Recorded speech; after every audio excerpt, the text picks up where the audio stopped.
सहवेदना कैलासवासी सौ उषा भास्कर पारकर, भावपूर्ण श्रद्धांजली. देवाज्ञा 18 मे 2025.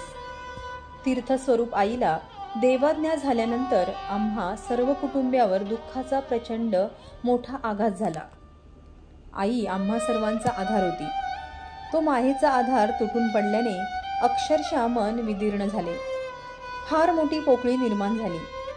भावनेच्या या अत्यंत दुःखद प्रसंगात आपण प्रत्यक्ष भेटून मोबाईलवर संपर्क साधून आणि मेसेज करून आम्हाला धीर दिला. आमचे सांत्वन केले. याबद्दल मी आपला आभारी आहे. असेच प्रेम, आपुलकी आणि जिव्हाळा कायम राहो. तुमचाच संदेश भास्कर पारकर, कणकवली.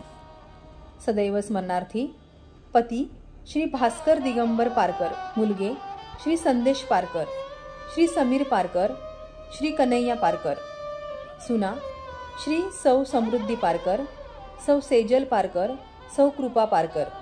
नातवंडे कुमार सौरभ, कुमारी गंधर्वी, कुमार कौशिक, कुमार मिहिर. ननंद गीता, सौ सुनंदा. समस्त पारकर कुटुंबीय, कणकवली व काणेकर परिवार, म्हापसा, गोवा.